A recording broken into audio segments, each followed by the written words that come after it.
Welcome back to Rewind of the Living Dead. I'm Damon Martin. And I'm Patrick Guerra. And Damon, I just barely held on because I know you were barely holding on through that intro. I've done enough of these episodes, of these podcasts with Damon to know he was like 3 moments away from going, fuck, shit, fucking shit, god damn it. And then started that recording over again. And now that we're on YouTube, people will be able to see my face going, like, did he get through it? I was this close. I was this close to cracking up. I was very close to restarting that, but I was like, I'm going to power through. When you write an intro and you're reading it, you do tend to trip over your words a little bit, and sometimes it's tough not to. And so usually we will get a second take, but I was powering through because I didn't mess up badly enough to want to restart it. So I was like, you know what? We're just going to keep going.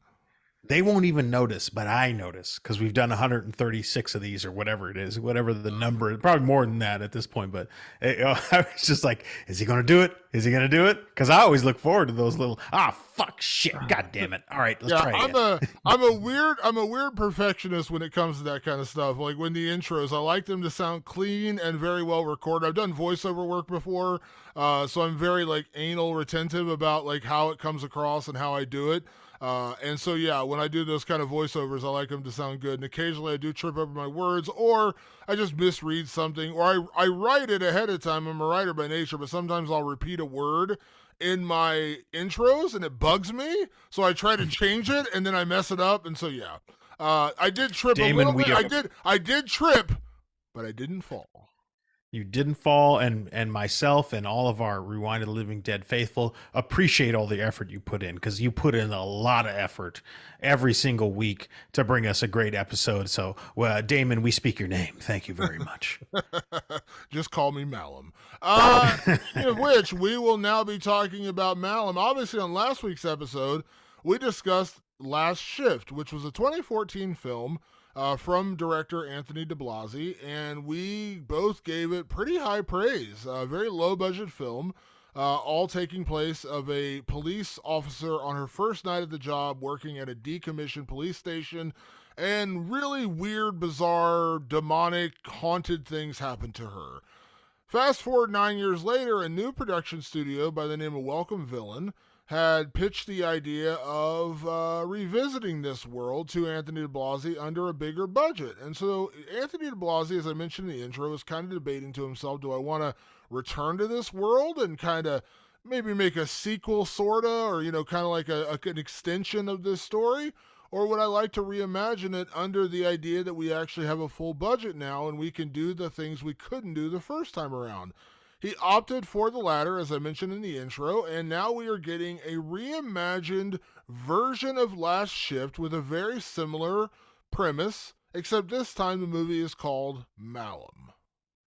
That's right. Yeah, we praised up, right, left, and center Last Shift for a very low budget, micro budget, a no budget film. They did a great job, and they really delivered something that is, I think, special because it for its price point, it delivers a lot. And then, as I said on that show, I actually found out about Last Shift because I knew Malum was coming, and then I discovered that Malum was a reimagining, a retelling of the same story by the same people. Very, very unique situation. So it got us into sort of this like mini little, we try to do like one franchise a year. We're kind of squeezing in one right now. It's just 2.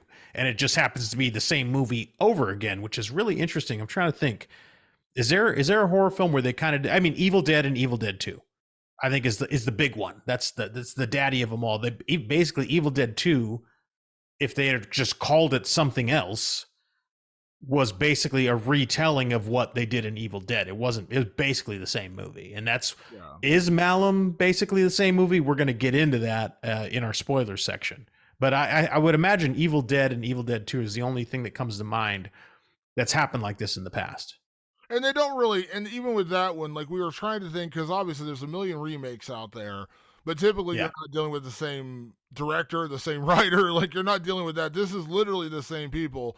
And Evil Dead is one, we didn't mention it last week. This is probably the only example, but even that one, they don't really say it like that. Like, yeah, we know Evil Dead 2 is basically Evil Dead 1 over again with a little bit better budget and better effects. You know what I mean? But there's still a real passion and love for Evil Dead 1. And they don't really talk about it like it like they don't really talk about it like it's two separate films. Like they call Evil Dead 2 and Army of Darkness the Evil Dead trilogy. So yeah, it's a weird one. Yeah. This one is a straight up like reimagining, just basically redoing it over. But the biggest difference is they attack it from a different level in terms of the story. The story's similar, the premise is similar, but the execution is a lot different in this particular story. And let me just go ahead and lay that out since I'm kind of the story guy here, Patrick. In the last shift, the story was Officer Jessica Lauren was going to babysit. On her first night on the job, she was ordered to babysit this decommissioned police station that was getting shut down the next day and basically shut down permanently, and everything had been shifted to another police station down the street. She showed up at this police station and weird stuff started happening, and as we learned throughout the movie, this is the same police station where her father once served, and it's also the same police station where a cult had been captured and during a raid members killed, and this cult also happened in this police station. The remake or the reimagining called Malum is similar, except this time our police officer, Jessica Lauren, is a rookie who chooses to go work at this police station because that is where her father worked. She chose to go there because she wanted to know what happened. This is I guess it's kind of a minor spoiler, but it's not really. Her father is not around anymore, for lack of a better way of saying it. They say it in the synopsis that she wants to find out why her father died. Why her father died. And so that's the premise of this one. She goes there on purpose this time because she wants answers as to what actually happened to her father, because she's never fully understood what happened to her dad.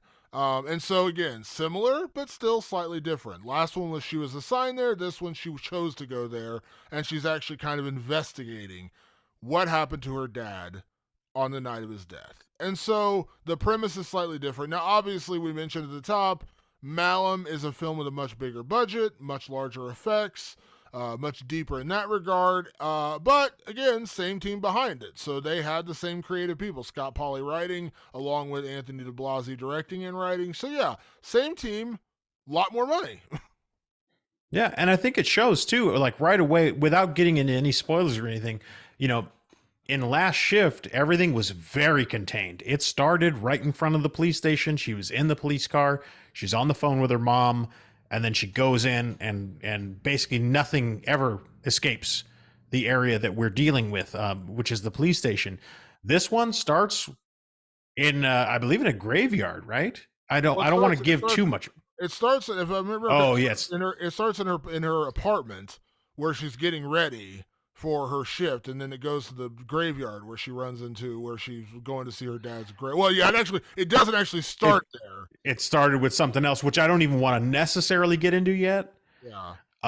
But basically, the point is that Last Shift was very contained at the police station, like in and around the police station only.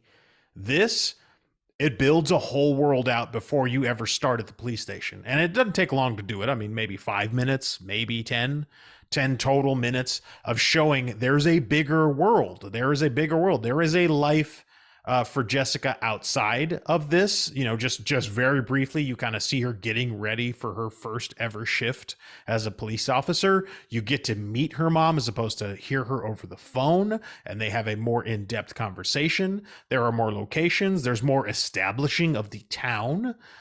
There's establishing that the town is sort of maybe tonight is a special night. I think without getting into too big of a spoiler, but shit's going down in the town. On her way to her first shift, she looks around and is like, something's off tonight. Some people would say, oh, what is it, a full moon tonight? Like shit like that. Like you can see that something, the day is already weird to begin with. And now I got to go do this thing. Now I got to go to this decommissioned police station. And with the intention, now this is so much different. The intention of finding out why my dad died, why what happened to him. We're not going to get into that quite yet because that's spoiler stuff. I do want to talk about the way they made use of more budget. More meant more of everything, right? So first of all, more location feels bigger, scale feels bigger, more gore. You talked about wanting to see better cinematography. We talked about the idea of like more shadow play. That's going on in there. There's definitely more of that. This is a more colorful, rich, textured place. What you complained a lot about the police station being way too barren and looking like an office. How'd you feel about the look of it this time around? That was one of the biggest improvements. The remake Malum was shot in a decommissioned police station in Louisville, Kentucky, and it looked like a rundown police station, complete with bars and cells, and it was dingy and beat up, and the ceiling tiles were gone, and the lights were half broken and all dark and shadowy, and this felt like a jail. And I know we talked Yeah. about in the last episode that you had said that there were police stations in California that looked very much like the last shift, very, very bright white walls. It looks like an office. But again, to the layman, to myself that doesn't know that, I was like, it looks like an office building. It didn't look like and it didn't really look run down. It didn't really look run down at all. Yeah. It looked like a building that had been taken under Chapter 6 bankruptcy, and they were just selling off the pieces of the building. This one felt like a decommissioned police station. It was dark and dingy and beat up and run down. Rotting. Those walls rot. Yeah, the jail cells were disgusting. The entire place looked like it was about 10 years past its expiration date, and that immediately set the tone in a little different way than the last shift, because immediately you get the feeling that you are in a rundown, beat up, broken down police station. And that little bit of aesthetic does make a difference. And it made a difference for me in this film. Right away, I was kind of like, okay, this is different and kind of cool. And even though obviously, because at that point I'd seen the last shift, I had an idea of what was probably going to happen. I mean, again, this is still ultimately a reimagine. They don't reinvent the wheel with this film. It still felt new because the location felt so different. It felt like what I wanted the first. Now, to be fair, I really enjoyed the first film. I would go as far as say I loved it. I really liked the first film. That Yeah. was probably my only real complaint, was the location just didn't look right for what you're telling me it is. You know what I mean? That's like, you can like a lot of times in Hollywood, you know this as well as I do, Patrick, when you're working on a certain budget, they'll try to dress up other things to look like other things. Like they'll take a school, an old rundown school, and try to turn it into a hospital, and it just Right. doesn't look right. Like you can tell, like it just doesn't look like a hospital. And there's other examples, a million examples in films where they try to transform one place to look like another place. Sometimes it works. Other times you're kind of like, yeah, I know this isn't what you're trying to tell me it is. That's what I felt like was. Now, for everything I liked about Last Shift, that was kind of like my one minor complaint, was it didn't look like a police station. This one does. And this one looks like a rundown, dingy, beat up ass police station where you could see why they're shutting this place down. And Yeah. you mentioned, now I'll start right off the bat with a bit of a complaint with this film. You talked about we get a bigger world. We get Jessica in her apartment. We get Jessica driving. We get Jessica at the graveyard. One thing that worked really, really well with the last shift that I like so much is because it was so isolated. It was so self-contained in the police station. It almost felt like in this film, and again, I understand we're going to make a lot of comparisons. It's impossible not to, because now we've seen the first one. We're moving on to, again, a reimagined sequel. Not a sequel, a reimagined version of the same film. The little bits and pieces that they added outside of the police station at the beginning of the film felt a little like, I won't say pointless. That's a little harsh. Felt a little bit like we have the money, so let's show it, if that makes sense. Like we got it, so let's Kind show of. it. And it felt like you could have kept it a little smaller and made it a little bit more self, because that to me was part of the charm of Last Shift, is it all takes place in this police station. You never leave the confines of this police station outside of going out the front door, going out the back door. That's it. This film, even though it's a very minor thing at the beginning, like 5 minutes, it still felt like kind of like, why are we here, to me? I'll agree with that actually, or at least in part, because I didn't gain anything from her apartment other than the conversation on the phone. Um, and then I didn't gain a lot from the graveyard. In fact, the graveyard actually was puzzling because I was like, how did her mom know she was here? Like, it was just weird. Like, she's visiting her dad's grave before she goes to work, and then her mom shows up, and I was like, okay, okay. Like, it raised the wrong question, which it kind of pulled me out of the movie a little bit. So I was like, wow, you definitely could have shaved those things off. Now, what I would have probably kept, or maybe condensed, would have been go ahead and condense all that run up with her mom to a phone call as she's driving in to the station. So, because I kind of liked, they had a couple of, either drone, I'm pretty sure it was drone shots rather than helicopter, or it was like what stock footage that you buy of them sweeping over this town.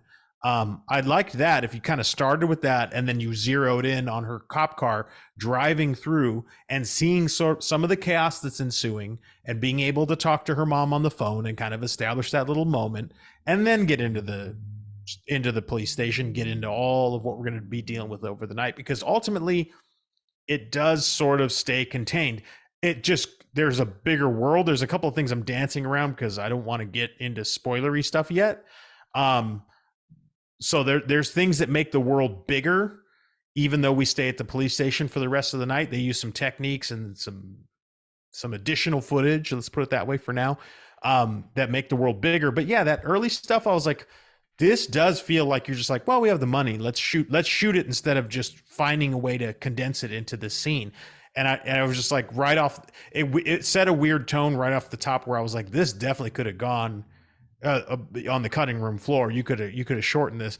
But I got to remember too, there are a lot of people that will go see Malum and have no reference for Last Shift. So it's almost like, are we going to be a little unfair to Malum because we know so much about Last Shift when we like it? Maybe. The only other person in the theater with me had already seen Last Shift multiple times, and I'll save their opinion for later down the road as well. So I wonder if we aren't a little tainted from it because we saw them in such close proximity to each other, and we're comparing them, and we're kind of hyper focused on them right now, whereas maybe a casual moviegoer would have seen those first couple of scenes and gone, okay, that's fine, they're just setting this world up, no big deal. Yeah, I think if I had seen Last Shift, in 2014, 2015, and maybe seen it once since then and then saw this, I'd have a much different relationship. I'm not going to lie. I am. Because I saw Last Shift within a day of seeing, was seeing Malum. So, of course, it was fresh in my head. It was very fresh in my head. So, yeah, there is going to be a certain level of bias there. Now, I will say, the opening of Last Shift was kind of, it's not an insult by any means. It was just kind of like you're right into the story. You're basically in the cop car with Jessica, with Officer Jessica Lauren. She's on the phone with her mom, and then she goes to the police station. Immediately has kind of a weird interaction with the officer she's taking over for the night, but then it just kind of gets in the story. You're there. The opening to this film actually goes back in time a little bit. And again, I'm not going to get into spoilers of what it was. We all know, listen, just to be clear, I mean, if you're listening to this, even if you haven't seen Last Shift, the premise of the story sets around, again, the officer going to this decommissioned police station to babysit it for a night before it basically gets shut down permanently because everything's moving to a new police station down the street. But this particular police officer, Jessica Lauren, is going there specifically because she wants to know more about her father, who has died, who is also involved in a big police action to take down this murder cult, for lack of a better word. This kind of David Koresh meets Charles Manson murder satanic cult. And he was part of the group that took them down and saved a few girls from being murdered by this murder cult. We don't see that, except we don't really see any of that in The Last Shift. We hear about it, and they tell us, and again, understanding they're working with a tiny budget, you probably couldn't have shot a lot of that.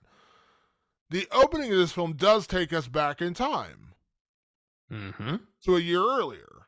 Again, I'm not going to tell you what happens, but it's a year earlier. One of my favorite parts of Malum, start to finish, was the opening. Yeah. I loved the opening, and it Yeah. caught me off guard. And here, listen, I'm guilty. I'm admitting it.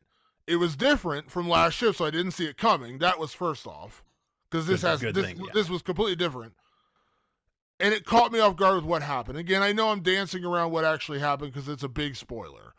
We will get into that in just a few minutes when we get into categories and get into spoilers. But I loved the opening. The first 3 minutes, first four, it caught me so off guard and threw me I thought I knew it was going to happen, Patrick. I 100% sat there in my seat saying, I called it. I know it's going to happen. And then it didn't. And when you can fool me as a guy who watches 4 horror films a week, then you've done something good. Good job, Anthony DiBlasi and Scott Polley, because I did not see this opening coming. What happened? And I was like, damn, good job. This was a great opening.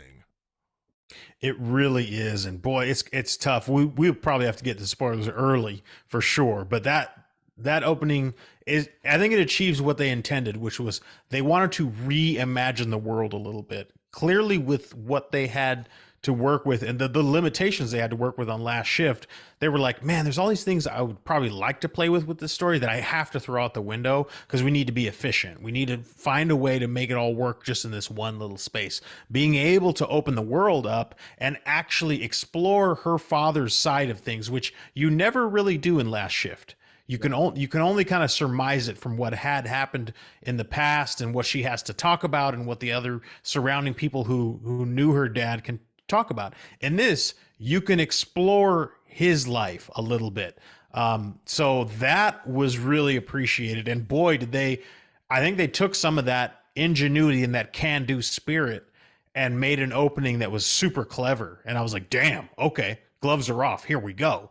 They promise in their talk-ups about this that it's going to be the bigger, badder, gorier, nastier version of last shift that they always wanted to make. And again, what was that ultimately a benefit or a hindrance? We'll talk about that a little bit more. But yeah, I want to sink my teeth into that opening because it's some good shit.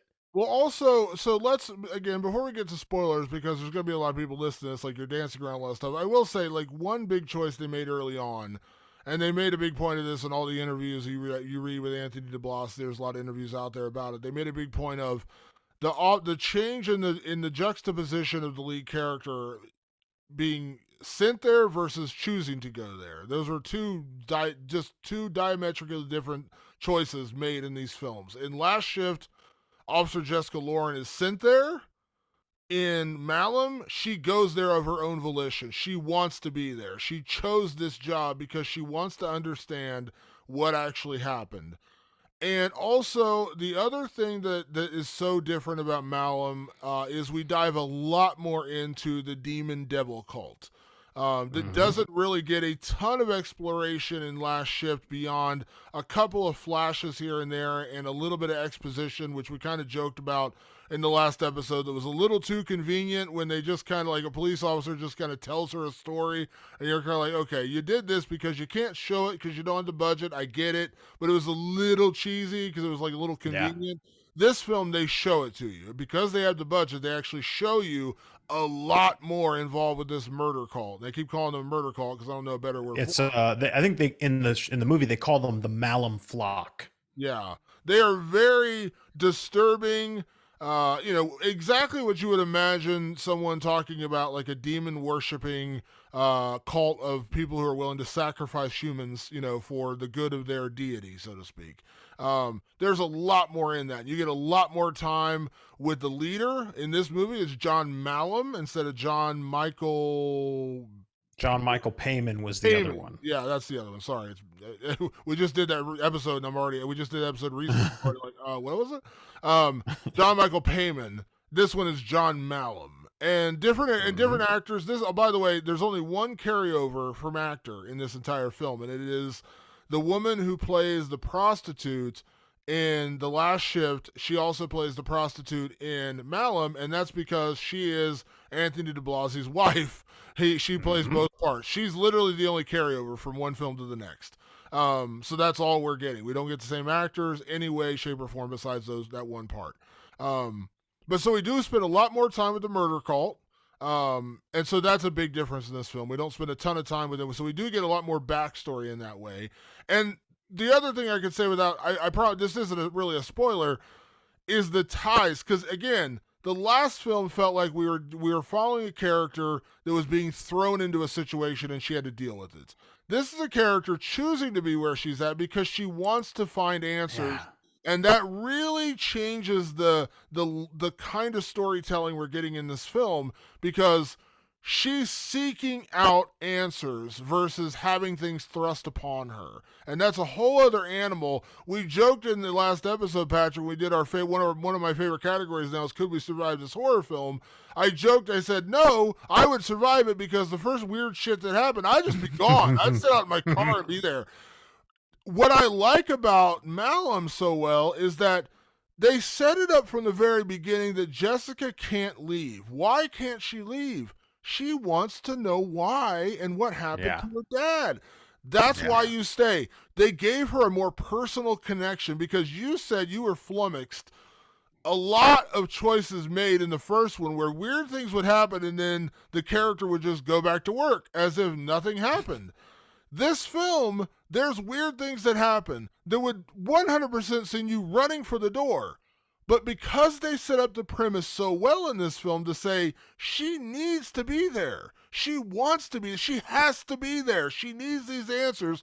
And you and I know on a personal level, if it was your family or my family and we were desperate to know what happened to someone we loved, there's no amount of ghosts or demon cults or whatever that are going to get you off that path. And I like that they set that up right away. So that way, in the back of your head, when you're having that moment saying, get the fuck out, run for the door, you know she can't because she needs answers, and that's why she stays. And also, but not only that, like there are moments where she does the I'm getting the fuck out of here thing, and then they block her from doing that. And without getting into any spoilers, basically one of my favorite things to do in horror is make your character make a logical choice, and then the antagonist or the monster or whatever is a step ahead of their logical choice. They make the logical choice and it doesn't work. That happens in this movie without telling you what happens. That happens in this movie. And then what always pulls her back is just a little bit more information about her father. So she'll be like, fuck this. All right. I got too close to the fire. I'm getting out. Well, now I can't get out. Shit. Oh, but then now I can descend deeper because now there's another clue. And I talked about clues a lot in Last Shift. Now there's another clue that will uncover what happened with my father a little bit better. So she makes a logical step to like get the fuck out, can't do it, is stuck, sees a new clue, and then escalates further, descends deeper into the cave to try and find the thing. So they use the fact that they can open the world up in multiple ways. Like you could see that they had a bigger plan all along. Like I felt that when watching Malum. I go, yeah, okay, they did mean to expand this world in a much bigger way. They do it here in Malum. So before we get to spoilers, let's ask this question, because I guess one of the biggest questions at the end of the day, and we're gonna get into spoilers, so we're gonna talk a lot more and more in depth with the story and the choices that were made. But this did feel bigger. It obviously was. It was a lot bigger, a lot more budget, a lot more effects, things like that. We talked about the world was bigger. Ultimately, though, did this film feel like they made the right choices when it came to remaking what they remade and how it went? Because here's my one complaint, and this is not getting into spoilers. This is just a very overarching theme of this movie that I would say is probably my biggest issue. They changed the story a lot from movie to movie, which again, if you're just going to make a straight remake, you could and just make it bigger and that's fine. But they had a grander vision for this film that they couldn't do on the other one because of budgetary constraints. And I get that. I understand that. They make it bigger in this film and they go much, much deeper into the story, especially with the connection for the lead character, Jessica Lauren, and the murder cult and her family and the murder cult and like the ties to that. By the end of the film, you really devolve into that relationship between the cult and her family. And there were a lot of choices made towards the end of this film that were confusing, and when I say don't make sense, like as in like I didn't understand it, yeah, there's elements that I didn't understand it, but this didn't make sense in terms of it almost felt like they were trying too hard. If that makes like one of the things we applauded Last Shift for was not going outside themselves. Now that's not even with story. That's I'm talking about effects in that one. When they made choices that we said, great job sticking within your boundaries. The difference with this one, I would say, they went outside their boundaries with the story. They went a little too far with the story, and that is my biggest issue with this film. Now, there's a lot I like about this film. It's so hard to dance around the spoiler. We got to get into spoilers in a second. But I will say the changes that they made worked in a lot of ways, but when they went outside their boundaries this time, it was with the story specifically, and to me, a lot of that didn't work. I do agree with you on that. I think on the effects side, on the visuals and the production quality, everything went up. I can't complain about that part of it. They used their money wisely. And they tried not to repeat tricks for the most part. Actually, they tried to do their new stuff with that. So I appreciated that. But you are right. With the new budget came this idea of like, well, let's take a look at all of the story, the grander story, as big as we can get it. And it started to feel like they were throwing everything because they could afford to throw everything. They threw everything at us. Some of that stuff probably could have been left aside. That's how it felt. Again, dancing around a lot of details here, but I was just like, oh, okay. Like now, I say unencumbered. Believe me, it's not like they got $100 million. They probably got, I don't know what they got, but I know they had enough to at least feel comfortable. But we're probably still like, we're still scraping by every day. Some of that stuff could have been trimmed away. The story could have been streamlined a little bit better, because it did feel like, man, there's just so much coming at me that by the end I was very confused. And my notes were basically to try and track what was happening, because I was like, okay, so now this, but then it's this, or is it that? Now it's that. Is it this? And it was like, and literally every time I would take a new note, there was a new element added. And so it became like they could afford all the elements, but did they need to use them? Yeah, again, it just felt like it felt like they had a grander story, and then they're just, as you said, it was like they were making a stew, and they're like, well, we need onions and carrots and peas, but hell, we have the money. Let's go ahead and throw in the squash and the and the every other vegetable Beef, we got in the dragon fruit, everything. We're gonna throw it all in there. And again, a lot of it works. A lot of it works really, really well, but it felt like the story in particular, whereas the last film, I applauded them for staying within their boundaries with the effects. This film, the effects are great. The look of the film is tremendous. The cinematography, everything's great. And it feels bigger and it works. It does not feel like a small film. The last one felt like a small film, but I don't mean that as an insult. I'm just saying like it was a small film, but it felt that way. Like it felt like a very small, low budget film. This film doesn't. This film, and I don't know what kind of money they had. I know they had more money, but they didn't have like James Cameron money.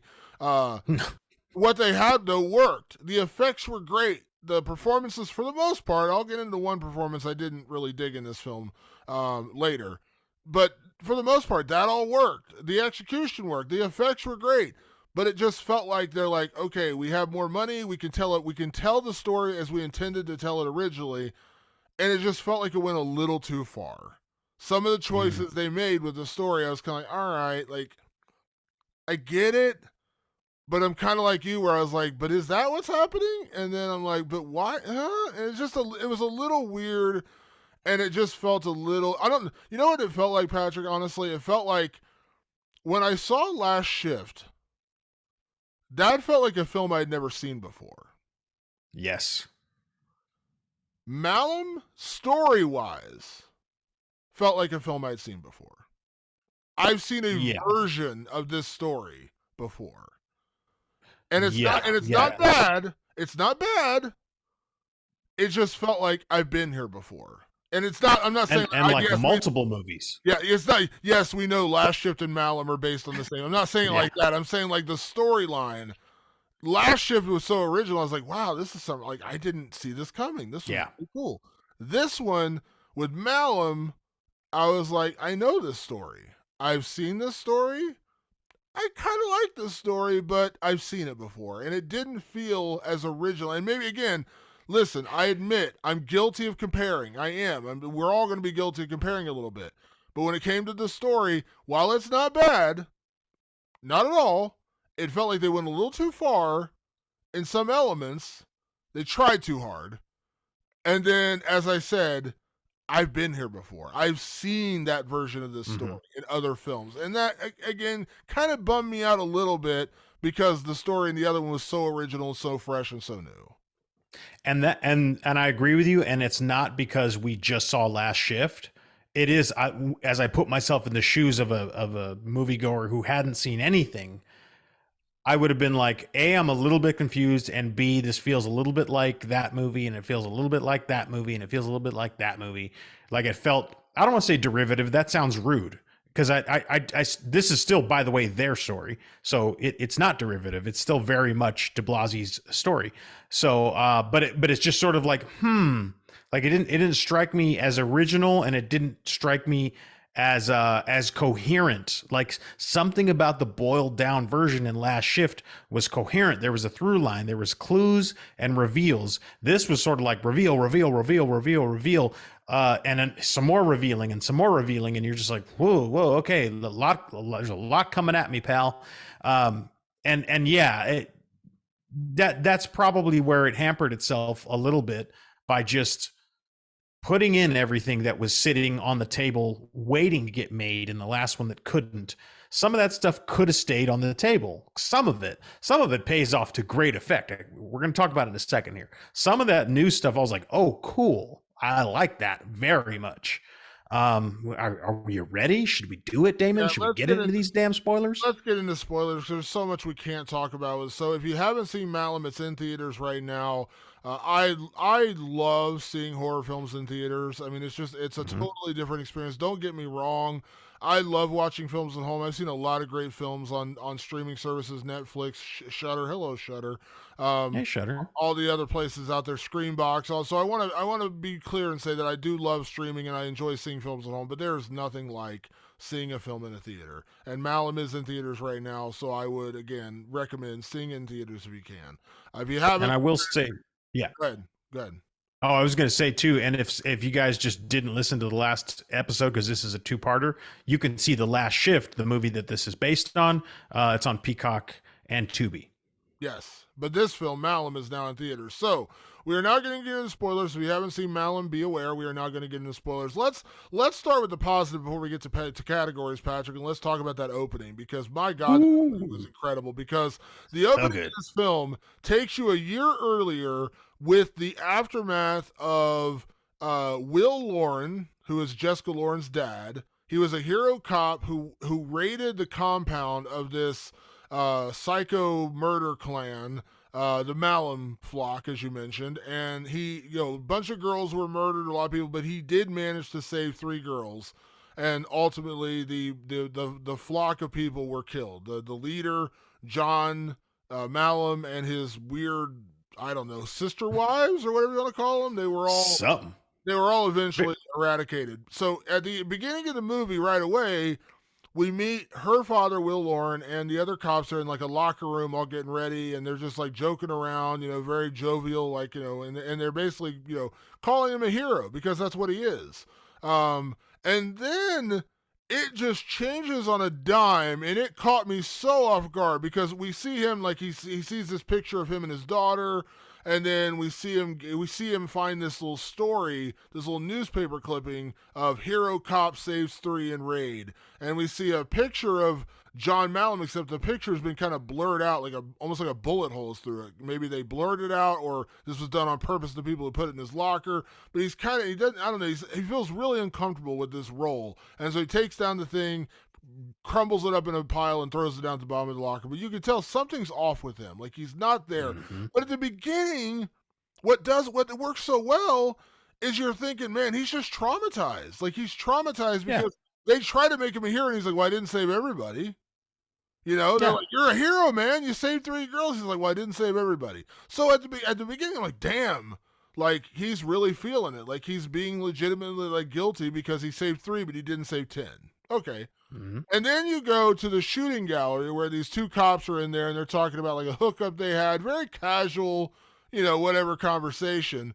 And then out of nowhere, Will Lauren just comes in and executes both these cops, and he basically goes on a killing spree in this police station and just kills a bunch of people. And at the very end, when they corner him in a cell, or they corner him in the moment, he says some weird shit, and then he puts the shotgun in his mouth, blows his head off. Did not see any of that coming because I was like, okay, they're setting it up to show us her dad in the beginning. I was like, okay, this is cool.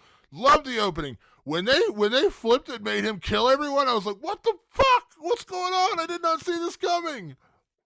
It was so great because on the level for Last Shift fans, which you and I now are, it was a great pull the rug out from under you moment, because we know the story from Last Shift as him as a hero, completely unequivocally a hero.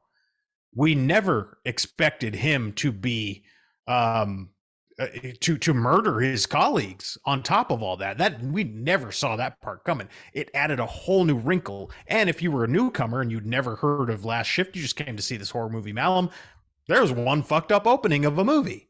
It just was. And before they show him, they show the very first piece of footage is found footage of the crime scene. Yeah. Or not of the crime scene, but what the Malum flock is actually doing to these women. There's just a glimpse of it. It's just home video of them, kind of disturbing home video of them singing and having a good time. And there's a couple of girls that don't look like they're having a good time. And then a few minutes later, those couple of girls are having a very bad time in the form of being bludgeoned to death and killed. And then it cuts to this moment in the police station where they're celebrating the victory. They're looking at Will Lauren as a hero because he saved 3 girls from what was going to be a horrific slaughtering. We saw a little piece of what could have happened. Will Lauren stopped 3 of those 4 girls from being viciously murdered, but he ain't feeling right. It doesn't look right. Things don't feel right. And then bam, talk about, oh my God, that fucking scene in the shooting gallery is so fucking traumatic. It's like, whoa, what are we doing? What's happening? And then people just start dying like very quickly. And then he's dead. And then you get into 1 year later. And then you meet. Go ahead. That's where my problem starts right there. All right. 1 year later. Let's hear it. 1 year later. Why not 10 years later? It seems like that, like 1 year later seems really soon. Like the last one, they never told you a timeline on when, because we find out through the course of the Last Shift that our officer Jessica Lauren is working at the same police station where her father used to work, and as you mentioned, her father was a hero who worked to take down this cult, but he died in the line of duty, basically taking down this cult, and he died a hero. Now, we never get a sense of how much longer it is after that, but it doesn't feel like it was, like, it feels like she grew up without her dad and kind of took up becoming a police officer to honor him. I think that's safe to say, right? Like, 10 years later, 5 years later, whatever. The fact that this all happens a year later just feels really soon. Like, really, really soon. Very soon. And also, so, I don't know. I know it's not, like, a year-long process to become a cop. You can go through, like, police academy in a shorter amount of time. But, like, it just felt like the connection between Jessica and her father was so much closer, yet they felt so distant in this film. Like, it almost felt like she didn't know her dad in a way, yet she's like 23.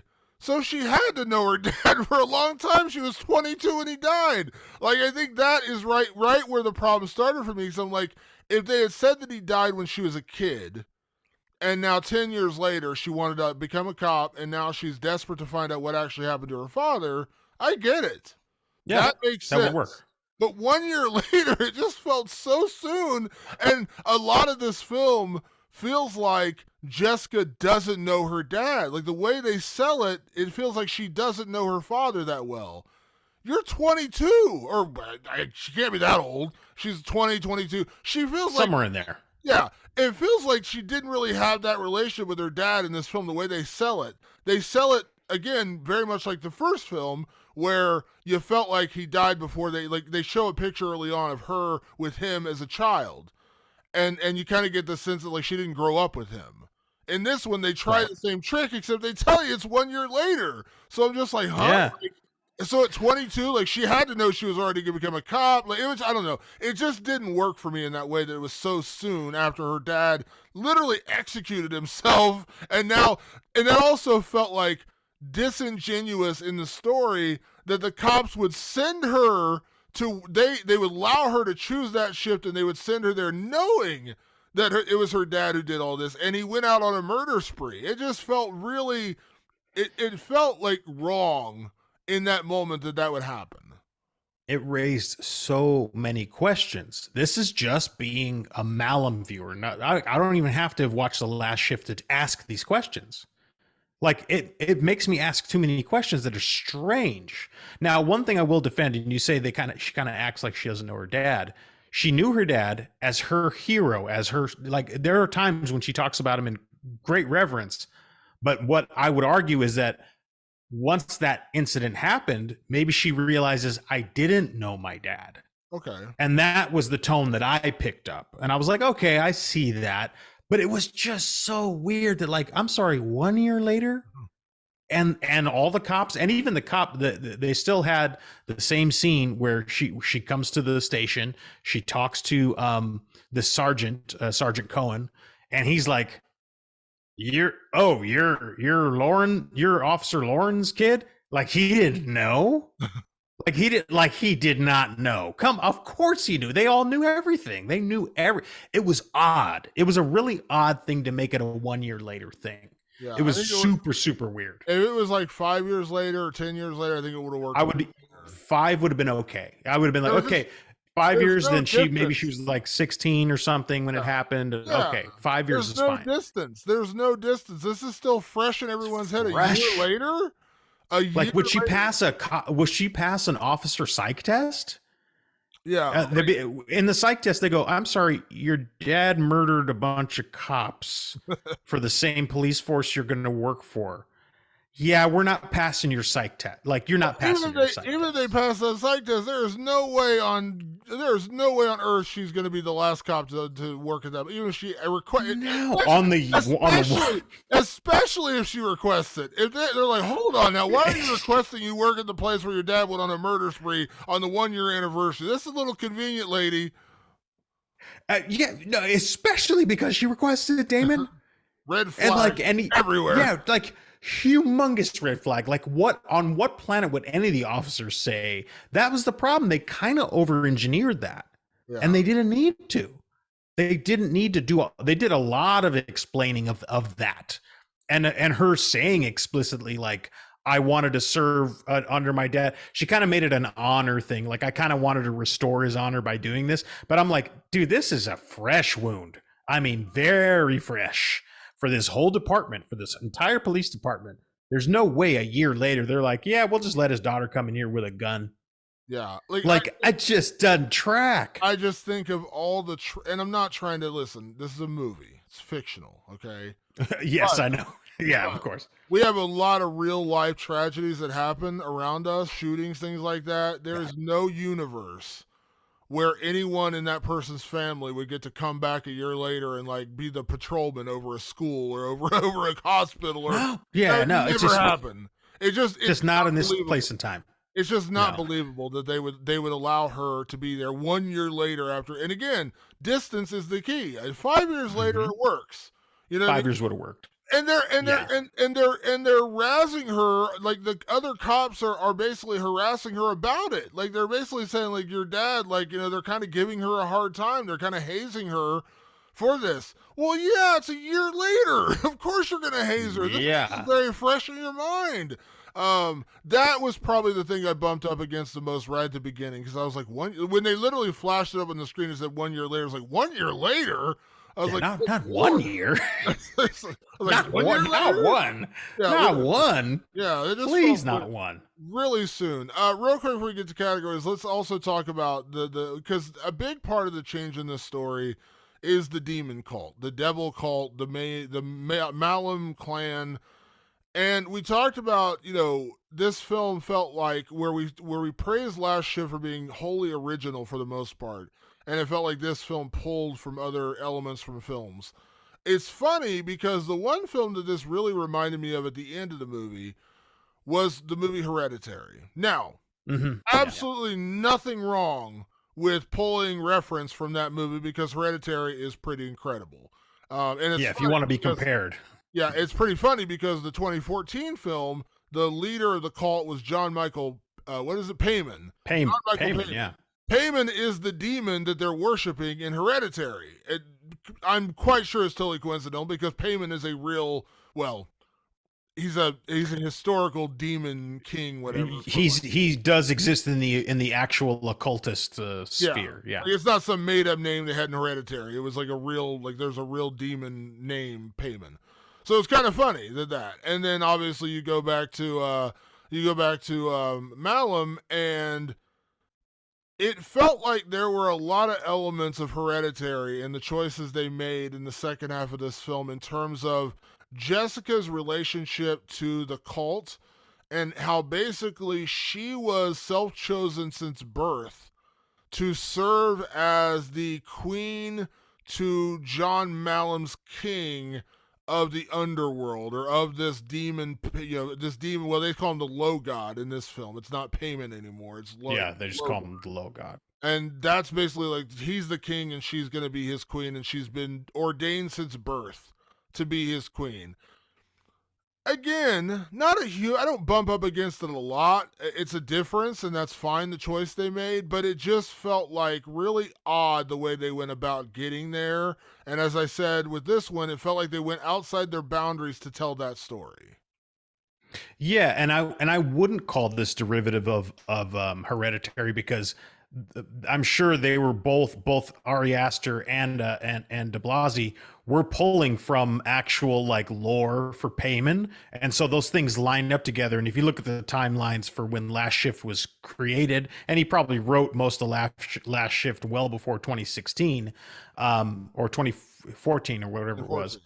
Yeah, 2014. I mean, Hereditary came out 2018. So basically, on timeline wise, there's no way that like I'm even remotely trying to claim that DiBlasi was like copying Hereditary or anything. I think it's just the lore for Payman lines up. It's a lore anyone could look up if they wanted to look up these occultist gods, and so those things lined up, and so there is that portion of it. But then you sort of get into like, the Malum flock, which there's a lot of these, what they call them the Manson girls. I can't remember what they used to call the Manson girls. That's probably what they called them. I mean, the Manson family. The Manson family, right? So you get a lot of like a lot of those of the disciples of Malum, and that feels derivative of a lot of different movies. Like I've kind of seen that.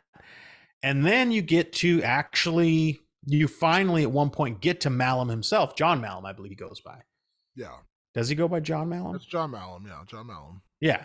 Yeah. And that character, I really loved how they started with him. And that found footage, when they go to him, like the video sort of starts to distort, like, and you can't see his face. And then when they go to Officer Will Lauren, on the little article, on the little blurb, you can't see his face. And I was like, oh, I like this.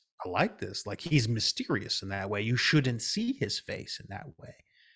And I was like, this is an interesting little misdirect, what they're doing with him. Like, maybe we're not supposed to see his face. And then when they kind of like showed that Jessica indeed was like tied to John Malum all along, I was like, oh, is it because he is John Malum? Like, is Will John Malum, and that was like his alias or something, and then he became a cop and did all this?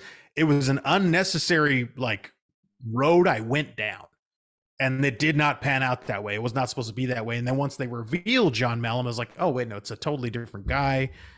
So why did we bother with the distortion of his face? And I didn't quite pick up why that was happening.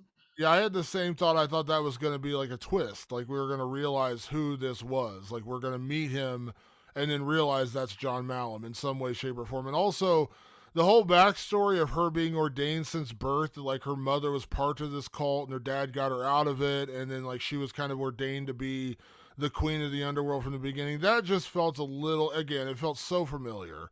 It felt like I've Yeah. seen this 100 times. I think it would have been, again, I'm not telling them how to tell their story. I promise you I'm not. But like in my head, I was thinking like it would have worked just as easily if like she's being targeted now as revenge for her dad, breaking up their cult and busting them, and they infected him, which led him to go on a murder spree. And now they're still going after his kin by going after his daughter for basically still making him pay, and now they're making her pay for his past sins. I didn't really need the weird scene where he's holding her as a baby and he's chanting, and Right. like the whole thing, it was her mom was in the cult. That was like, again, that just felt like, okay, I've seen this. This just felt old, and it felt like I've seen this movie before, and it just felt like that they were trying to throw in a twist there that didn't need to be there. Like I said, all they had to do was just say that like we're just going, and the whole idea of her becoming the queen of the underworld or the queen to his king could just be as simple as, listen, this is your punishment for your Right. dad executing our clan and basically killing our cult. We're going to take you as like sacrifice. That's all they had to do. They didn't need the whole, my mom was in the cult and here's the baby, Right. and like they had all this That weird was that extra footage. element I was talking It was about. just like too much. Like it just, again, it felt so familiar, whereas again, like again, it just felt unnecessary. Even I would say it doesn't even necessarily need to be familiar. Maybe not everybody sees that. It just became too much. It Yeah. was just a lot. Like I would have been perfectly happy if John Malum was just like, you have like soiled the sanctum that is the Malum flock, and now you will pay. And I actually like the part where John Malum makes it clear to Officer Will Lauren, like, I'm coming for everything that you value. I Yeah. will, like, in And this that's life or the fine. That's next. all we needed. I loved that. I was like, Yeah. cool, I'm in for that. But then when you added in the mom, I was like, okay, wait, so does that mean, like, it just created questions where I didn't need them. Yeah. And I bet that was something. It was like, yeah, we have this big, grand kind of like incestuous world that it all exists in. But once you put it into the edit bay, you can go, oh, actually, we could take out the mom part. Like that doesn't make this stronger. Yeah. But it was strong enough just hearing John Malum go, you, Will Lauren, will pay for this. You will pay for your indiscretions towards my flock by losing everything, and then watching everything crumble around him. I would have been totally fine with that all on its own. 100%. That's all I needed. I did not need the extra stuff. Again, it just felt, that's where I was talking about earlier about going outside the boundaries. You're going too far to explain why it happened. And adding in the past footage with the cult and the baby and the mom. The mom's part in this movie was really like, why? She could have been a voice on a phone. Like, she could have Mm-hmm. been a voice on a phone the entire time. How about Also, this? You needed her. I would argue you needed the mom less in this movie than you did in Last Shift. You probably could have even gotten rid of the mom character. I know that sounds crazy, but she didn't truly add something to this, other than there's a big twist near the end. yeah, she didn't add, and one other element that I liked, and again, this is one comparison I'll make with this, is when things start escalating in the last shift in a very 1, 2, 3, 4, 5 kind of format. You're going from step one to step two. Things keep escalating. Things kind of go crazy in a hurry in this film. Like they start getting really weird, and also like one thing right away in the last shift is when Officer Jessica Lawrence sits down and she's at this police station and she's been told it's going to be a quiet night, all the calls have been rerouted, blah, blah, blah. Right away, she gets a call, and it's a woman on the other end of the phone begging for help. I'm trying to get away. They're coming after me. Help me, help me, help me. And it just keeps escalating. She gets multiple calls throughout the night. I've gotten away. I'm away from my attacker, blah, blah, blah.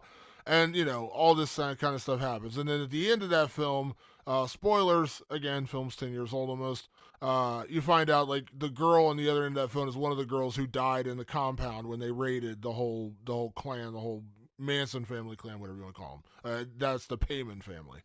In this one, Jessica Lawrence starts getting calls taunting her Yeah.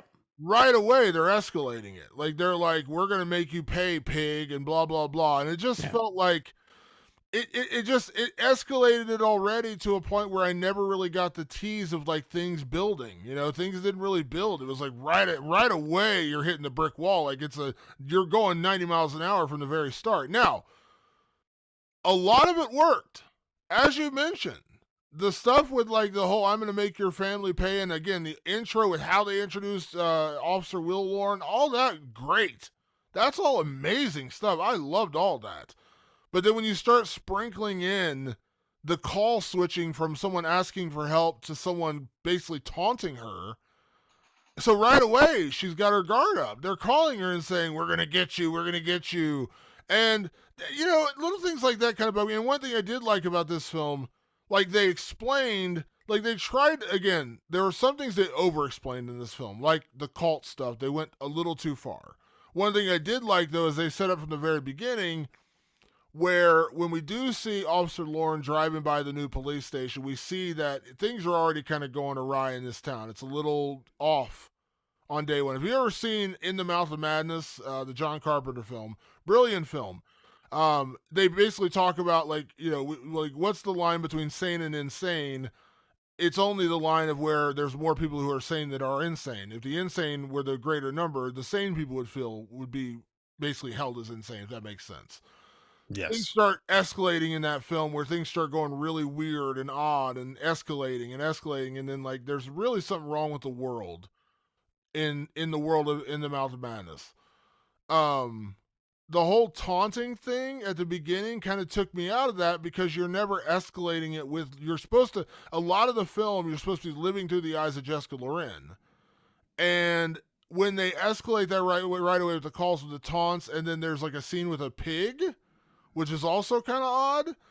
But Right. the one credit I will give them is when they start off in the world, going back to In the Mouth of Madness, when they start off in the world at the beginning, where you see this weird shit's happening outside in this police station, you realize something's already going wrong. It's like Devil's Night, you know. There's already like weird shit happening. Right. In this film, they kind of shy away from the supernatural, where in the first film she just gets locked in the police station. You don't know why. They actually set it up where they chain the police, they chain the doors closed, they're locking her in, and you're thinking that the cult's coming for her from the outside in.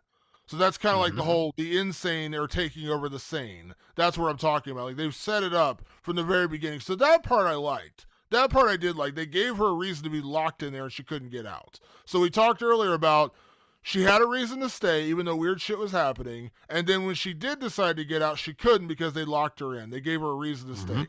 That was all great. Again, I just keep banging my head against the whole cult thing when they went too far with the connection where it seemed like she was always destined to end up here. And that was like a little too much for me. Yeah, I mean, it's weird. So, like, when she's driving in and you see all the chaos going on the streets, it's because it's the 1 year anniversary of the death of John Payman. And it's supposedly like his disciples and copycats out there creating havoc across the city because they love John Payman and they're, you know, this is their John fucking Malum. retaliation. John Malum. Don't forget John Malum. Malum. Did I say John Malum? No, you said John Payman. You said John. Oh, I said John Payman. Yeah, John Malum. They're all love John Malum. So on the 1 year anniversary, they're creating havoc in the city. And then I actually liked the taunting call. I actually preferred it because I was like, oh, this is grounded. This keeps us in the grounded real world. But then when she's like countering by calling, because they do that in Last Shift as well, she calls the regular station and goes, hey, I'm being fucked with. You need to see who these people are. The guy on the other end is like kind of telling her like, hey, cool out. Just go with it. Stay there. And I was like, he's being awfully encouraging. Why is that? And it turns out it does pay off because on the other line is not a cop. It's John Malum. The problem is that now that's just one more element. So I'm like, okay, so she thought that the world was very tangible, but when she's on the phone with Malum, it's not tangible. I think it was a way to try to like subvert us and trick us by going everything's real, but actually everything's not real.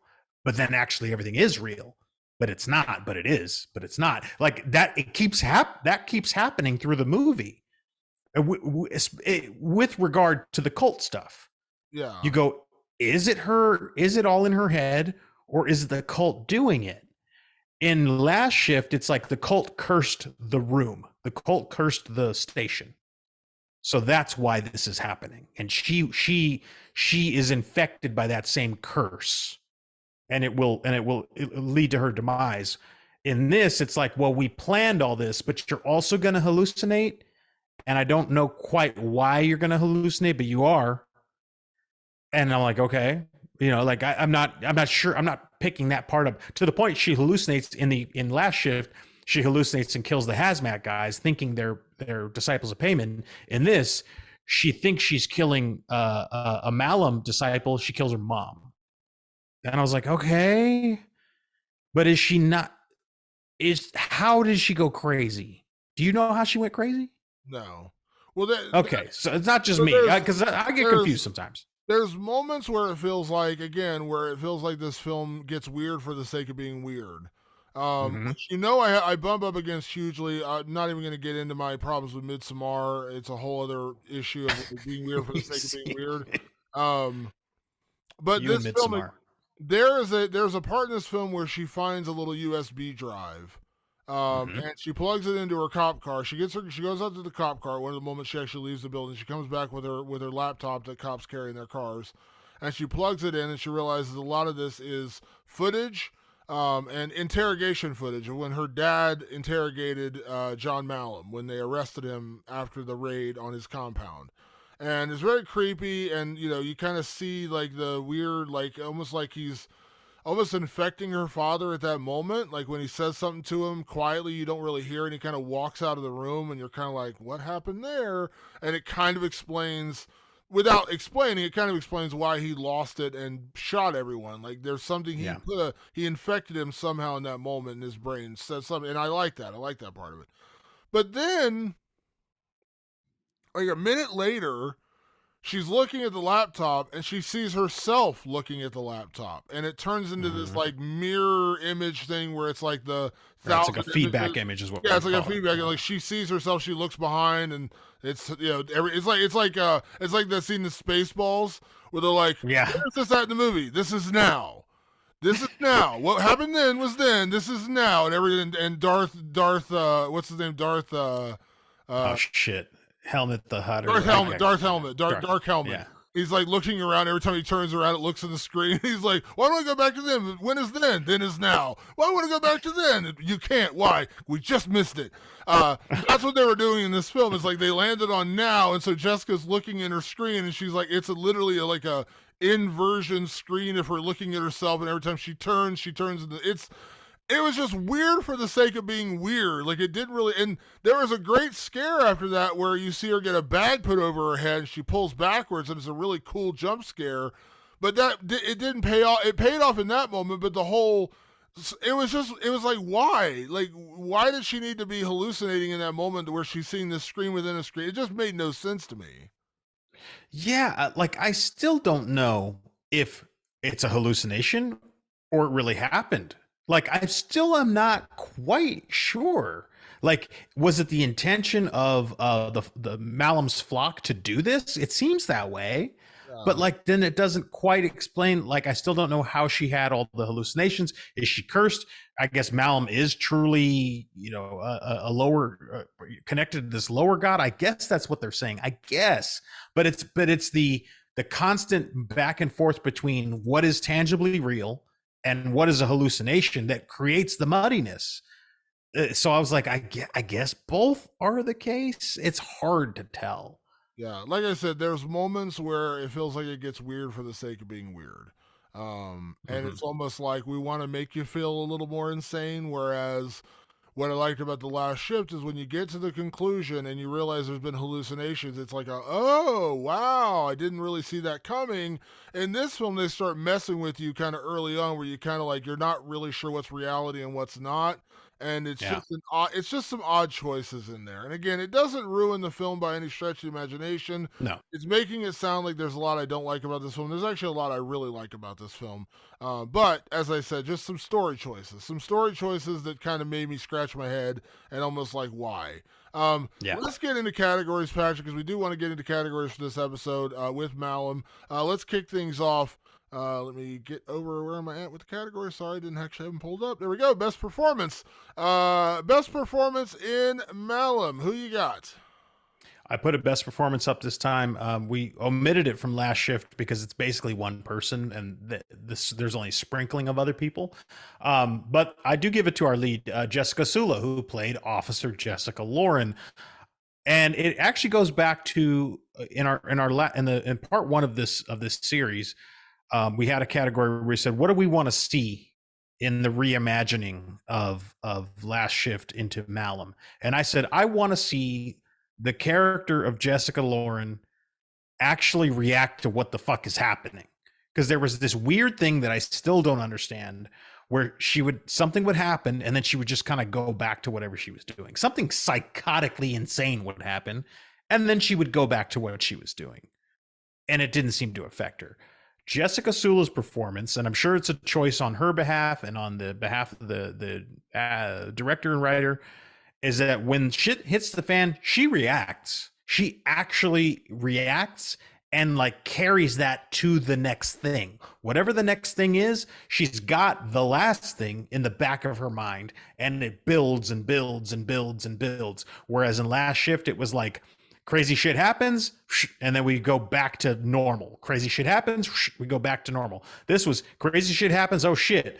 I'm trying to keep my brain, but that crazy shit just happened, and now something new is happening, and I'm trying to deal with that, and here comes this. So it created this like constant ratcheting up of tension and dread that I appreciated, and it took Jessica Sula's performance to kind of twist her all the way to the manic fever dream that ends this in a climactic, like, you know, full on lower god sacrificial altar ceremony shit that's crazy. We get from one point to the next in this great, you know, ratcheting up of all that insanity. Yeah, I would agree there. And I would say the choices are more understandable, even if some Right. of the story is a little more convoluted. But I do agree the choices are better. Actually, I thought she did a great job, and I want to, she's the biggest part of the film. Jessica Sula does a great job, but I will say my best performance actually goes in a slightly different direction. And I'm actually going to go with Sam Brooks, who played Officer Price. Now, Yes. now I do have a complaint about Officer Price, though, and here's the one complaint I have. In one of the best gags in the last shift, there's a moment when another police officer shows up at the police station to check on Officer Lauren. She's been having all this weird stuff happen to her all night, and she's freaked out, and she assumes that the other cops are hazing her because she's a rookie. And she's starting to believe that, like, this is all just like a coincidence. This is all them messing with me. And when another police officer shows up, she thinks he's one of them. But then it turns out he's just a nice guy who's been sent down there to check on her. And she has a great conversation with him. He kind of calms her nerves. And he tells her a little bit about, he was there when the whole raid on the compound happened. He knew about it, blah, blah, blah. Knew about her dad, all that kind of stuff. It's like a little bit of history in that moment. Kind of a nice, like, almost like the calmest moment in the film. And then when he turns around and says, well, if you need anything else, I'm Officer Price. He turns around and leaves, and you see he has a moonroof in the back of his head because he's actually a ghost and he's had his head blown out. And you're like, what the fuck? Officer Price shows up in this film as well in a very similar capacity, except the only problem is we actually meet him at the beginning when her dad goes on the killing spree. So we know he's a ghost. We know he's dead. Yeah. That's the only gag that was kind of like, oh, man. Like, I kind of wish they had shown him, because that was one of the coolest parts about the original, was the revelation that he was dead. That being said, he was kind of like the smart-ass, like, goofy cop. And he played it really well. He played it well in the opening scene when he's kind of, you're a hero, man. And then he's kind of razzing another one of the police officers who's like, overweight. And he's kind of joking with him, messing with him. It's very, very cop humor in the locker room humor. And then when he shows back up and meets Jessica in the police station along with his partner, same kind of thing. Very joking. And then he has a great line, which is actually in the trailer that I played when he says, "Your dad was a hero until he wasn't." And it's just a really strong line when he says that. You're like, damn, like that's the moment. Like we're finally real, because all the weird oddity we talked about of like 1 year later, she's working at this police station where her dad went on a murderous rampage, and no one seems to mind that she's there working. He's the one guy as a ghost who shows up and he's like, yeah, your dad was a hero till he wasn't. And like he says it right to her, and it's got it's a real like that feels real in that moment where like everyone. That's why the whole idea of her working there 1 year later never made sense, because every single person she interacts with, from cops, every single person is basically like, fuck your dad. More or less. I'm paraphrasing here, but they're more or less like, screw your dad because he went on a murderous rampage and killed my friends, my colleagues, my coworkers, whatever. Everyone is kind of like that, so there's no way she'd be working at this police station.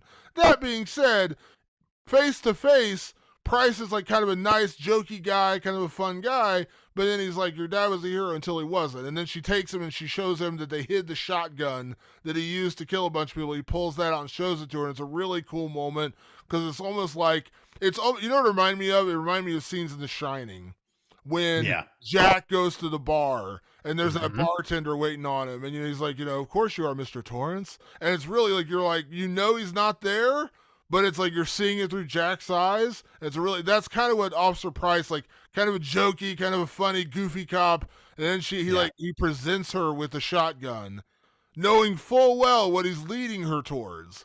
And I really liked that character, and I thought he did a great job. I wasn't super familiar with the actor. I looked him up, and Sam Brooks was also in Fear Street 1978.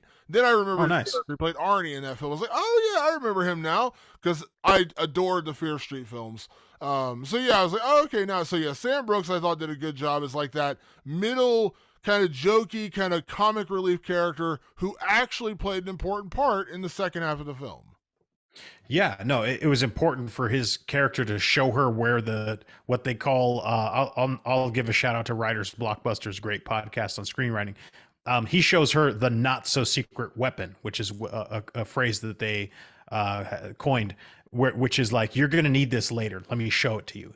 That Officer Price does that for. And to your point about the performance for Sam Brooks, it's the same. I like his performance for the same reason that I like Jessica Sula's performance. He's one of the few people that actually reacts to what's happening in a way that makes sense.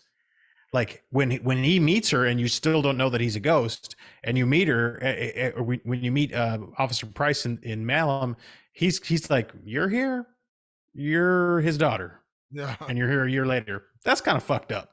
Like he says it. Like he says the quiet part out loud that we're kind of like, everyone should be screaming out loud.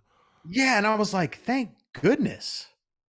Like he's reacting like you should react, which made total sense. So I dug that. I like that about his performance. Yeah, absolutely. Before we move on to our next category, I did pick a second category for myself. We occasionally do give a category that we kind of joke about, like maybe someone went a little too far, and we like to call this one our One Testicle Award. And testicle!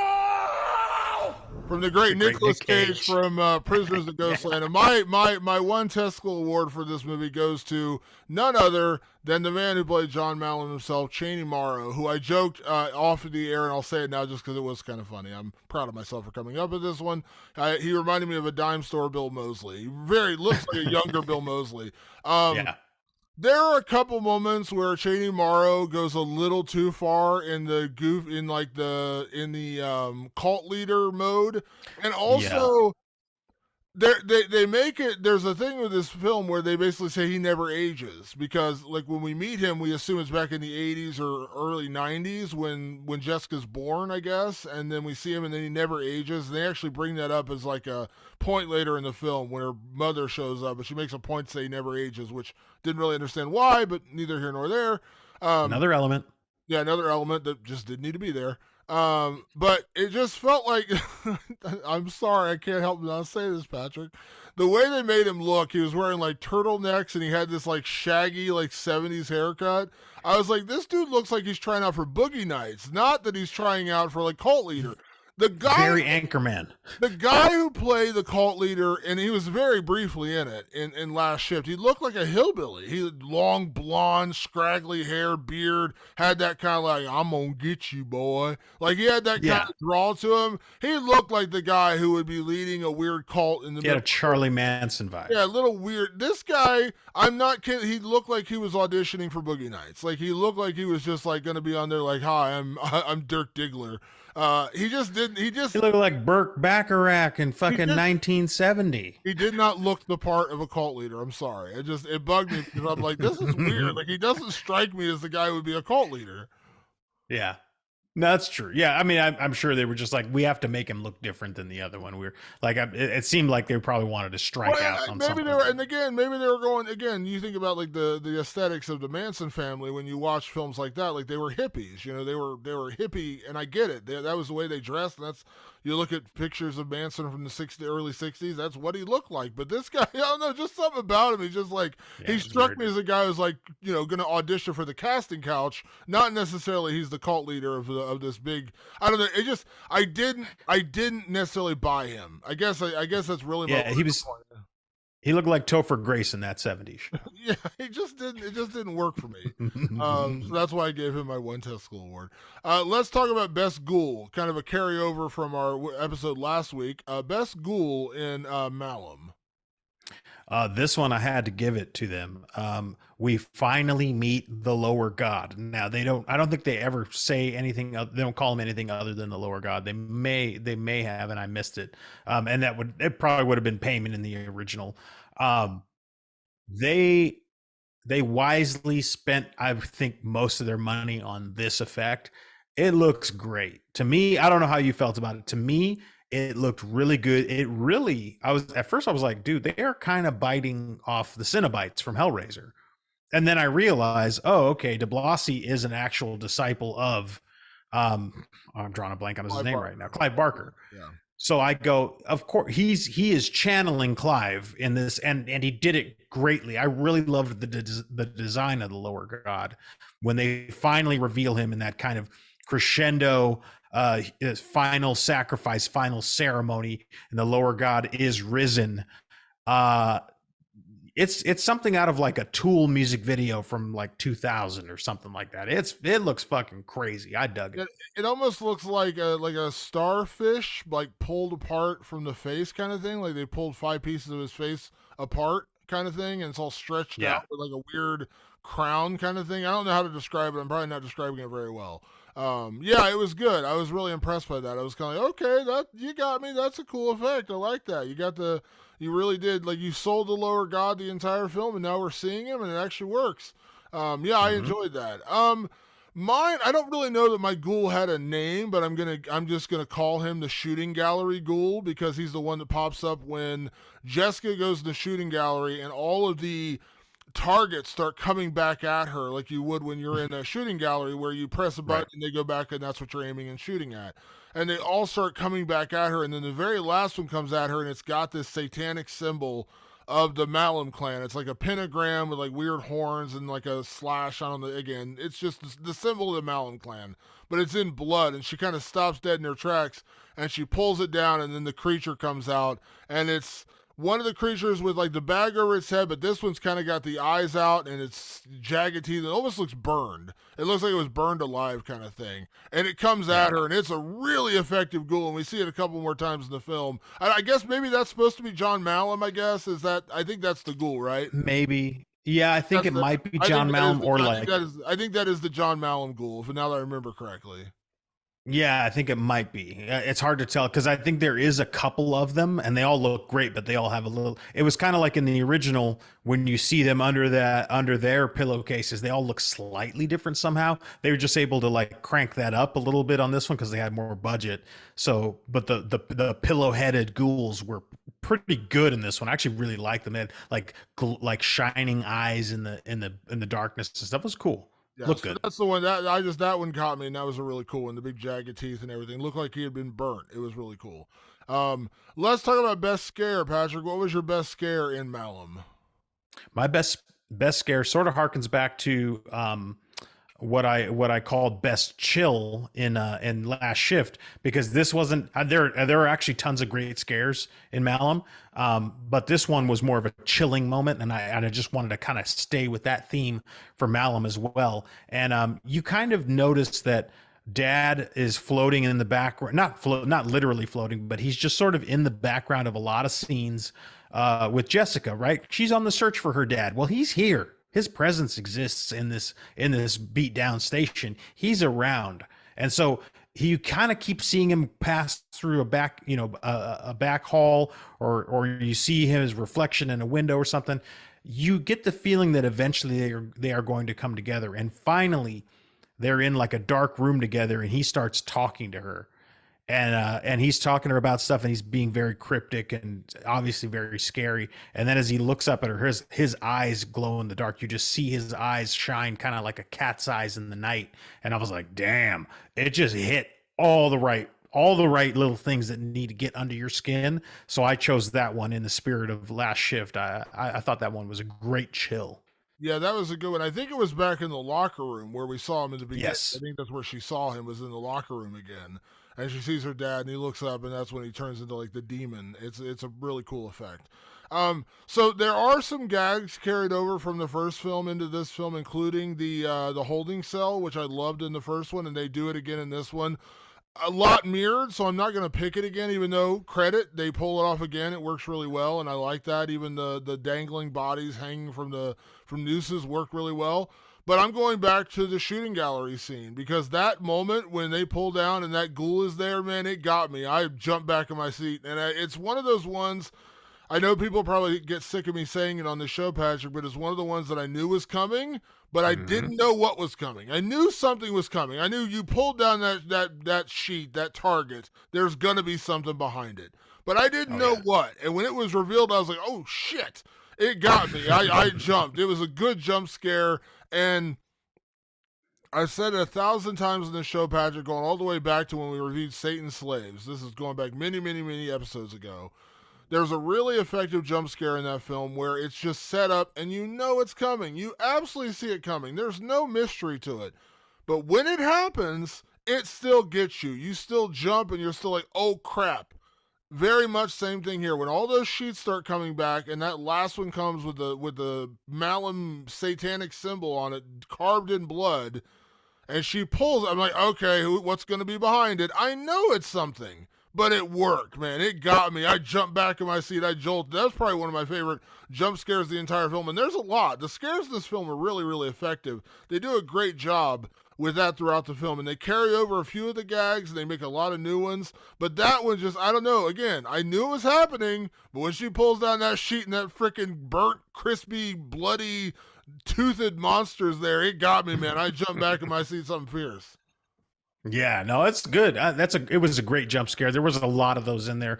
We talked a lot about, I think, the things that kind of got under our skin in the wrong way. Let it be known, in the right way, this movie does a lot of things good. A lot of great scares come out of it. That's one of them.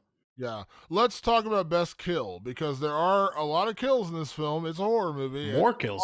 a lot more kills, a lot bigger body count. So, what was your favorite kill in Malum? So one part of the plot is that phone call in Last Shift. The phone call was the girl trying to survive, or so you thought, right?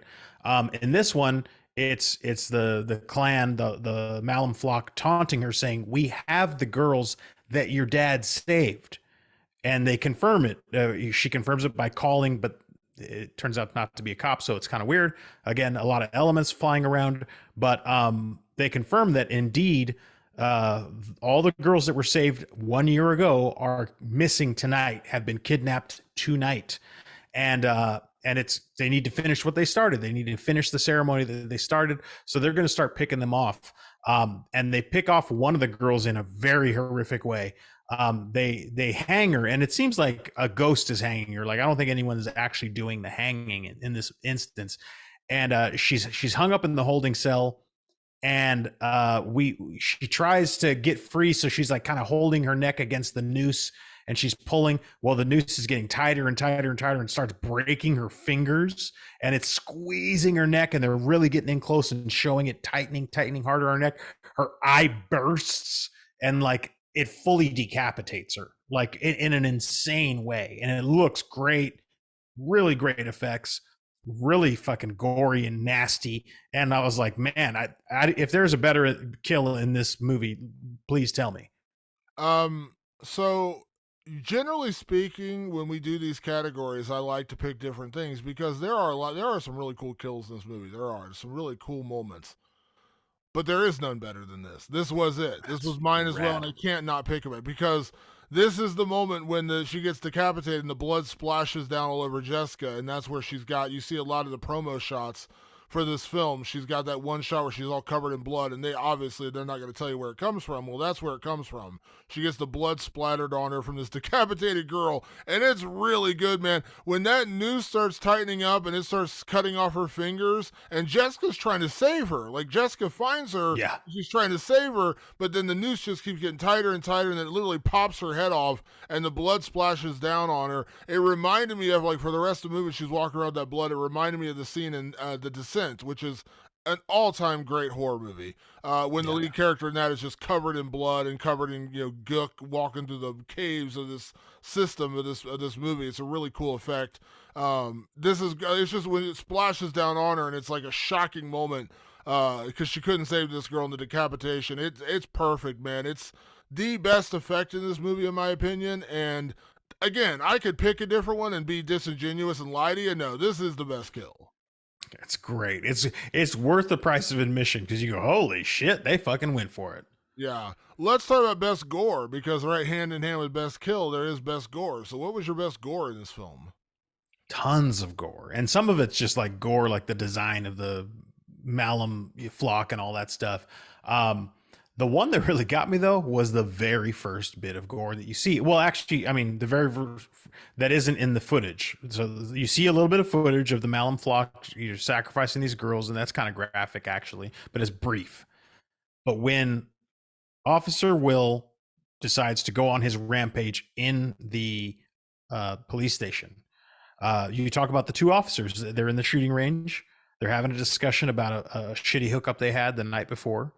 And the officer, I forget her name, but she's a redheaded officer. She's talking to this guy about how he was a lousy lay. And she's talking to him. And Damon, I swear, it caught me so off guard that I still can't see how they did it. But she's talking, and the next moment, her head is blown off. And it felt like, I don't feel like I saw a cut.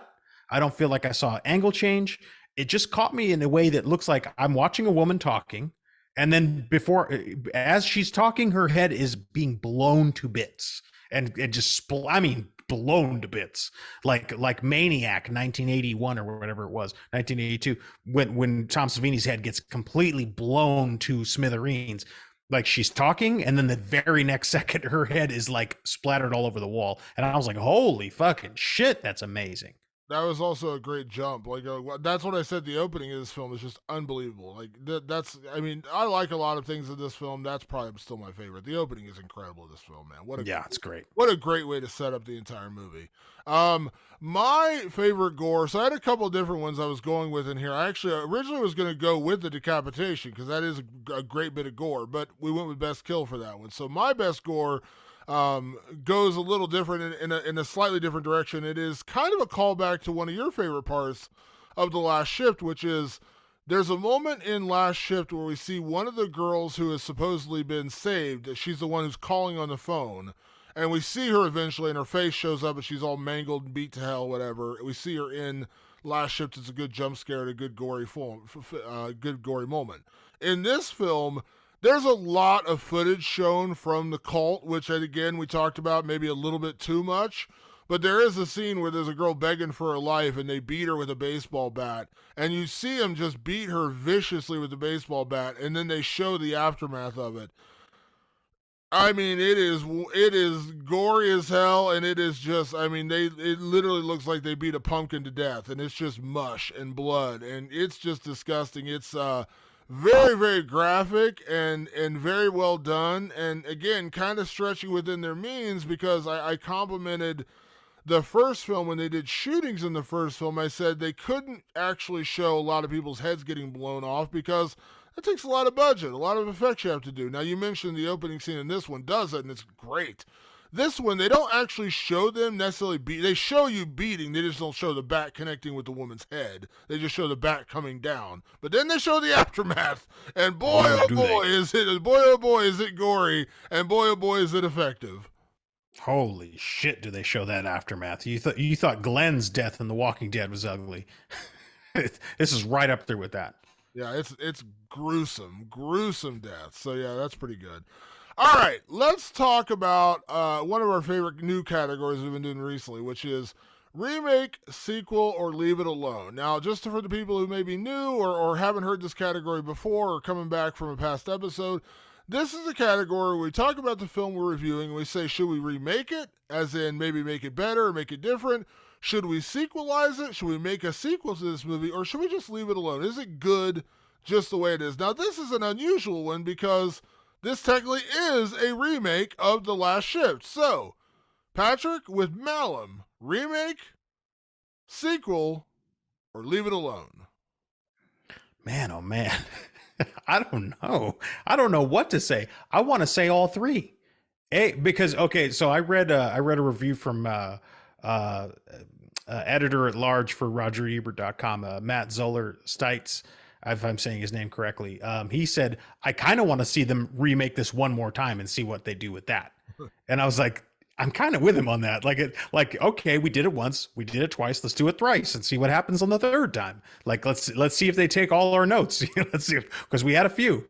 But then I'm like, well, a sequel would be interesting because I think the cult would weigh heavy on the next sequel. So I'm going, okay, I could see what you could do with the cult, and clearly there's a lower god, so we can fuck with that. Or can we? Or is there a lower god? I don't know. Maybe we can get those answers, or maybe it turns into the Halloween David Gordon Green trilogy, and it just gets more confusing. I don't know. Or leave it alone. We've done it. We've done this. We have Last Shift, which you and I both universally thought was great and encourage people to see. We have Malum, which I think is a strong, strong movie that people should definitely go see. So maybe we leave it at that. We made these two good movies, and let's see what else DiBlasi can do. So weirdly, I'm going to say all damn three, Damon. All right, I'm going to knock it down to 2 out of 3. And Let's hear it. I'm going to leave sequel out. Okay. The reason I leave sequel out is because the way they end this film, both with The Last Shift and with Malum, we keep calling it The Last Shift, it's just Last Shift, but Last Shift and Malum, is Jessica Lauren, our lead character, dies in both. The first one, she hallucinates that she's killing cult members, she's actually killing members of a hazmat crew, and then she gets shot and killed by another cop, which stops her rampage in the police station. This film, she ends up blowing her own head off. And then she becomes the Paymans, you got me saying Payman now. She becomes the Malum queen. She becomes the queen of the underworld, the queen of this this damnation, whatever, this lower god that they're trying to resurrect or worship or whatever you want to call it. She dies in both. I like that finality of it. I like the twist that the lead character dies and there's no coming back. Again, I dig that, so I don't need to see a sequel. I will say leave it alone in the sense of that as much as I like the last shift, I keep saying the last shift. I like Last Shift very much. And even though I do have some issues with the story in Malum, overall I still like this film and it works. And because it gives me a satisfying conclusion, I say leave it alone. But the other part is remake. And here's where I say they could. And I'm kind of with you in the idea that maybe 10 years down the road, we get another version of the same film. And here's the idea I have. I'm not going to tell them how to do it, but here's the thing. There were story issues in the first one because of the way it was set. No, it was an issue. The story was set up really well in the last one because this was just a girl who was in the wrong place at the wrong time, who just happened to be related in some way, shape, or form to some terrible things that had happened here. She was thrust into the situation. One of the biggest things we bumped up against in this one is that this girl self chose to be there a year after this tragedy happened, and we have agreed universally this would never in a million years actually happen. No cop force on earth is going to allow this girl to work in the same police station where her dad went on a murderous rampage a year later. I'm not revisiting that. So combine the two a little bit. Combine the two a little bit. Maybe you do the distance like we talked about. If you do a remake, maybe you make it 10 years in the future where it wouldn't be so obvious that they would never let her near this. Where maybe she really didn't know her dad. She grew up, died when she was 10 years old. Now 10 years later, she's a cop. She wants to honor her father, but she also wants answers. So you kind of combine the two stories a little bit. Because there's a lot of elements of Malum I really like. And I really liked Last Shift. If you kind of twist them together, you might make the perfect film. So both of them are really good. I like both. 10 years from now, guys, let's do it one more time. I'm kind of into it. Let's run it back. I'm kind of into it. Let's run it back. Yeah, let's do it one more time. We always talk about this one now, Patrick. Also, could we survive this horror film? Now, this is a little harder because we've already talked about Last Shift. Would we survive or not? You basically said you would not. I said I would because I would get the fuck out and I wouldn't be in there to begin with. This one's a little different because the motivations are different. We are in there because we want answers. We want answers to our family. We want to know why our father died and did what he did on that rampage night 1 year ago. So Patrick, would you survive Malum? So because of that intention, because the intention is clear this time, I would definitely survive. Definitely. Even with hallucination. And here's why. We talked a little bit on the last part, if you wanted to tune in, that you and I both dabble in psychedelics.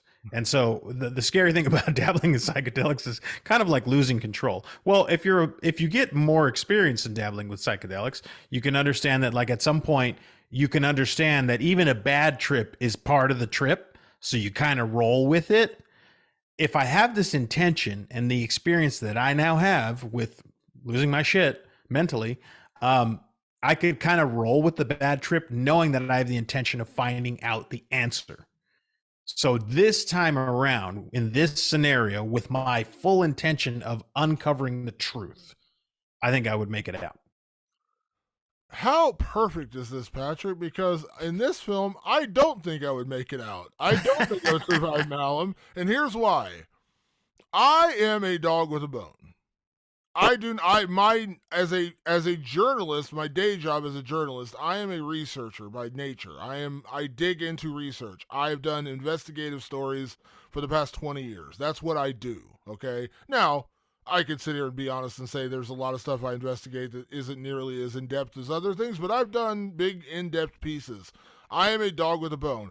I'm not going to name it, I'm not going to get into details here. There is a song that was featured in a TV show like 15 years ago or like 10 years ago that I still rewatch this day. I've never figured out what it was, but it still haunts me. And occasionally, when I run across that episode of TV, I will, without a doubt, spend an hour that night on the internet trying to find it still. I am a dog with a bone, Patrick. I will not let go. So, that being said, no, I would not survive this because I would not get out. I would not leave when the getting was good. I would not answer the questions. I would stay there until it was all over and I was getting my head blown off or ripped apart by the demon god. 100% I would not survive this because if you give me a purpose and I'm looking for an answer, I am not going to stop until I find that answer. And sadly, the answer in this film is I die and I become the demon god's bitch. So... I know me. I'm a dog with a bone. I'm the guy who's still looking up a song I heard in a TV show 10 years ago. I will not. You can Shazam that, right? That's the problem. It's not on Shazam. It's some weird random song that's not out there, but it bugs the hell out of me. I won't give up. So yes, I would die. I would stay in there until the very end where I'm like, I need this answer. And then like, oh, by the way, you're going to be the queen of the king of the underworld. And I'm like, well, fuck. So, yeah. So much like Last Shift and Malum, like like things have changed for us. Yes. That's really interesting how that worked out. It's kind of eerie. The purpose. It's you give me a purpose. You want me to find an answer. I am not stopping until I get that answer, even if it's to my own detriment. Yeah. Look at us. Look at us. We're going to have to run this back a third time. We got to get on the phone with DiBlasi and go, all right, can we remake this in like 2 years? Yeah. Because we got to do this again. I think it's perfect because we. By the way, for anyone who's listening to this, we do not plan this. By the way, we do not plan this. We have No, no we don't idea what plan we're our going to say. categories. So yeah, so Patrick has no idea what I was going to say. I had no idea what he was going to say. So it kind of worked. I was like, how weird is that? The last one That is was the weird. reverse. Last one you said you were going to die and I survived. This one you said you survived and I'm like, nope, I'm dead. Yeah. Works out well. All right, let's talk. We've talked a lot about this in the film, so we're not going to spend a lot of time on this as we get ready to close out this episode. But basically, what did Malum do better and worse than Last Shift? This is where we're really getting the comparison. Now, we've done a lot of comparing already, so I don't want to spend a ton of time on this. But overall, what did Malum do better and worse than Last Shift? The better was that they made good use of their budget, and when they went bigger, it looked better. That's for sure. And then for the exact same reason that's what got worse about it was that then they just threw too much at us that we didn't need, that we actually didn't need. And the blueprint was already in Last Shift and showed us that actually a pretty streamlined story would work even if it was changed. So ultimately, okay, like you get more money, but the spirit and the ingenuity of Last Shift, I think, makes it the slightly better movie. But both movies are fun. Both movies are scary. Both movies have the right amount of like the intrigue and gore and all that good stuff. Like I like these movies, and they are different movies. Like they achieved the thing they wanted to achieve, which was re-envision this thing, make it bigger, badder, and gorier. They did that. They absolutely did that. And the story changed. It was a different story. And whether that's to detriment or to benefit is entirely up to you, the viewer. We're not here to tell you this movie's good or bad. I actually came out of it going, cool. I like this movie. I like Malum. I thought it was fine. And they did achieve that. They did achieve with Malum, making this a bigger, badder, different story. Yeah, I would say that the biggest difference is what I talked about earlier, which is why I'm not going to harp on this a whole lot. The story gets bigger, and it feels outside of itself, and it feels like they went too far outside the boundaries of what was a pretty self-contained story, and it worked really well. Even if you introduce the idea that this character, the lead character, went there on her own volition of choice because she wanted answers, versus the last one was kind of thrust into the situation, which again, they may seem like minor details, but that's actually a major difference in these two films. Yeah. And for the most part, it works in this film, but that's just my biggest part, is they just went too far out of bounds, introducing all the connections to the cult and everything. That's my biggest issue. My biggest compliment to this film is where they went bigger and better. It is bigger and better. It is scarier in moments. It is gorier in moments. It is heightened tension in moments. There's more foreboding dread in this film because they have more to work with. It works. The performances are great. Like I said, there were, not that the performances in Last Shift were bad, but this one you feel like the performances were overall a little bit better. And again, because you have more money to spend, all those kind of things, you can do more takes. You're not sitting on one or two takes. You can actually film 4 or 5 or 6 takes and pick which one is the best. Those are little things you don't have the ability to really do when you're on a really low budget film, because you're working on a very, very tight time schedule. This one you actually did, and I feel like they got a better overall film because of that. Again, I do bump up against a couple of things. As I mentioned, the cult leader kind of bugged me. Yeah, that one there. And then, like I said, some of the story points about the whole cult, the ties to the cult, the long term ties to the cult bugged me, because I'm kind of like, you really didn't need to go there. And then again, as I said, the opening's amazing. I don't know where I'm going to rank that in like my favorite openings, but it's going to be up there. It's incredible. I love the opening of this film. But again, 1 year later, daughter going back wouldn't happen. And so that just, again, I kind of bump up against that. But again, these are minor things, and these are things that I'm picking apart as a storyteller, where I say that I have an issue with this or that, but it doesn't ruin the movie. I enjoyed it when I left the movie. I was genuinely creeped out, and that's a good feeling when you're a horror fan like us, and we always talk about it all the time, Patrick. We get desensitized to horror. When I left Malum, I was like, damn, that was creepy. And that works. That works because I don't generally leave films, even films I like, do I leave films saying, man, that was creepy. Yeah, no, absolutely. There are lasting images from Malum that you will definitely carry with you if you're psychos like Damon and myself. Yes. Also, I didn't look up the name, and I'm so sorry. I meant to do this earlier. I forgot to do it. Credit to the score. I really like the score in this Oh yeah, as score's well. very good. The score really, really, really did His well. name is like Flame Man or something. Like Yeah, he's got a really unique I can't remember name. what it was, but the score in this film was really, really well done. So I just want to mention that because I really did enjoy the score to this film. Last category, as always, Patrick. Is it scary? So at the end of the day, all the things we talked about with Malum, is it scary? Oh yeah, oh yeah. This is still very much a scary movie. We were harder on this movie. There's no question about it. We were harder because we had a standard to start with, which was very good. It was a very good. So let's pretend Last Shift didn't exist.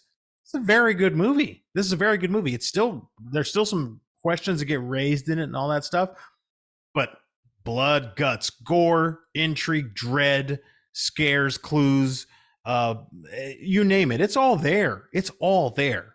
It like there. I feel like not enough people are talking about it, but maybe it's just because we're in our little bubble. But I'm like, I don't see enough people talking about Malum and Last Shift. They need to. You need to see these things. This is required reading if you listen to Rewind the Living Dead. Yeah, it's weird because, as we said, comparing wise, it is tough because they are, this is a reimagining of Last Shift, and we both really, really like Last Shift. So I fully admit I'm being probably a little harsh on my judgment of Malin because I really, really like that. And that being said, I still really, really like this. And yeah, it's damn scary. As I said, I left the theater feeling genuinely creeped out. The end of this movie, when you get to the credits, it goes to a black screen with like red lettering. So our theater, the lights didn't come up, so it was like super super dark in there still. And there was like only like there was like two other people in the theater with me. I went to a late show, so it wasn't a lot of people in there. And there was still a dude sitting in the back, and I was like kind of like creepily looking at him, like what the hell's going on over there? Like I was like walking out of there, like get me to the light part, get me to the light here. Yeah, it was a good, effective, scary movie. Worked really, really well. Like I said, I bump up against a few story points, but again, minor quibbles. And again, there's just listen, it's an unfair comparison because I really, really liked Last Shift. It was a very minimal movie and it worked really well. And maybe again, I think if I would have seen Last Shift 10 years ago when it came out or 9 years ago when it came out, and I saw Malum now and I hadn't had that relationship, probably would have been different. But I just saw Last Shift like right before I saw Malum, so it's hard for Yeah. me not to compare the two.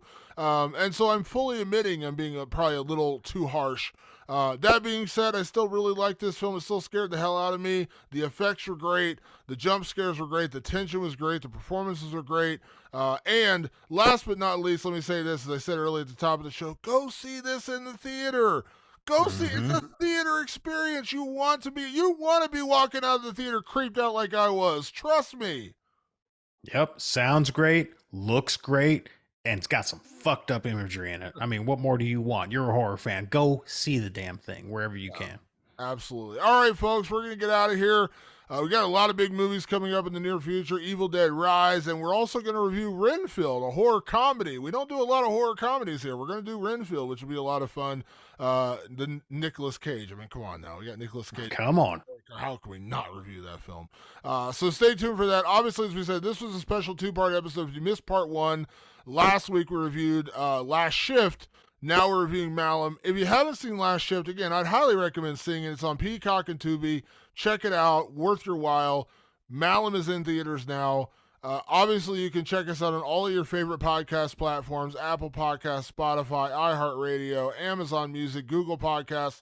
Also over on our YouTube channel, please, please, please subscribe. Just search Rewind of the Living Dead and you'll find us over there. We're trying to build that channel, so please subscribe to our YouTube channel. We put up the episodes over there each and every week, and you can even see our faces, which might be a bit of a deterrent to watching the show, but you can still hear it over there, at least at that. We look like two lower gods. Yes, it's kind of nice. It is very nice. Also, if you have questions, comments, movies you'd like us to review, hit us up anytime on social media. We're on Instagram, we're on Facebook, we're We're on Twitter.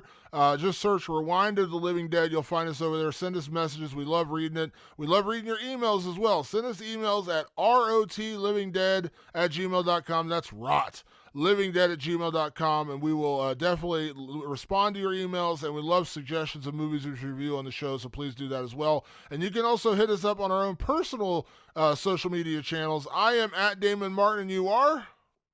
At Director Patrick.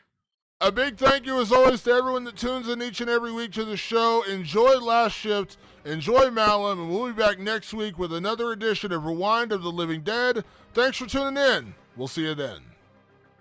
Peace.